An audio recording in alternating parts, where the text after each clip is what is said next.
¿Qué es política? ¿Qué es democracia? ¿Cómo definimos un nivel de bienestar social? Parece fácil de responder, intuitivo, quizás. Pero este tipo de preguntas suele tener una respuesta diferente dependiendo a quién le preguntas. Tomemos un ejemplo sencillo. ¿Qué es Dios? Si le preguntas a un budista, probablemente vas a recibir una respuesta muy diferente a si le pregunta, no sé, a un cristiano radical. Y si le pregunta a un ateo, pues se enreda. Y ninguno de ellos está equivocado. O bueno, ninguno de ellos tiene la razón. Hablar de la existencia de Dios es algo difícil. Principalmente porque la definición que tenemos de este concepto es muy personal. Los dos hablan de Dios, pero están pensando en cosas muy diferentes. Para uno, Dios es un ser supremo que guía nuestras vidas. Para otros, Dios es el flujo de la vida, sin personificaciones. Entonces, ¿cómo nos aseguramos de que estamos hablando de lo mismo? ¿Cómo saber que usted y yo nos estamos refiriendo a lo mismo cuando, no sé, por ejemplo, llega el presidente y pregunta si hay alguna amenaza creíble para la democracia cultivándose en las regiones?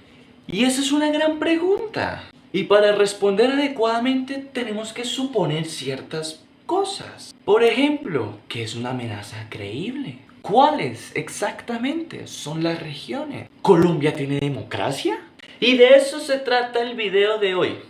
En 3 breves minutos vamos a hablar de lo que es el estudio de la existencia, vamos a hablar de qué son cosas reales y cómo calificamos cosas reales en la ciencia política. Ontología, en resumidas cuentas, es el estudio de lo que existe.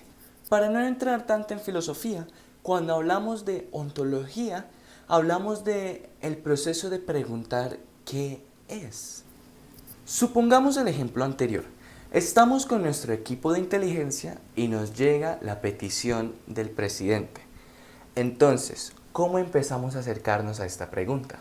Lo primero sería decir, señor presidente, ¿cuál es nuestra hipótesis? Y en este caso, nuestra hipótesis es, ¿existe alguna amenaza creíble para la democracia en alguna de las regiones en Colombia?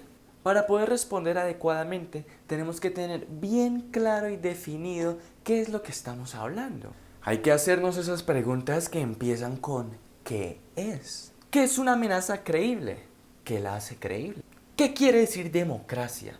Al menos en este caso. ¿Cuáles son las regiones de Colombia y cuáles no? Responder a estas preguntas nos va a ayudar a definir cuál es nuestra ontología política, es decir, nuestra forma de ver el mundo político. Solo una vez tengamos bien claro y definido cada uno de los términos en nuestro objeto de estudio, es que podemos empezar a proceder a formular preguntas y maneras de comprobar.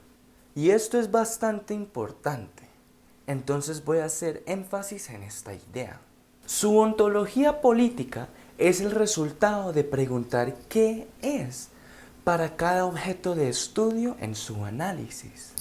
¿Qué es un actor influyente? ¿Qué es peligro? ¿Qué se podría clasificar como cooperación? ¿Dónde inicia y dónde acaba? Y eso es solo la punta del iceberg. Para poder definir cualquier concepto, tenemos que introducir y relacionarlo con otros conceptos. Por ejemplo, ¿qué es una amenaza? Una amenaza es una cosa o persona que constituye una posible causa de riesgo o peligro para alguien o algo. Y aquí es donde tenemos que pensar. ¿Qué se califica como riesgo? ¿Quiénes podrían causar este nivel de daño?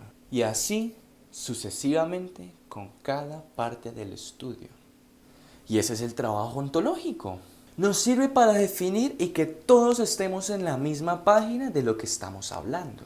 Es un ejercicio que suele ser olvidado por gran parte de los investigadores, pero obviar este ejercicio puede perjudicar todo nuestro estudio.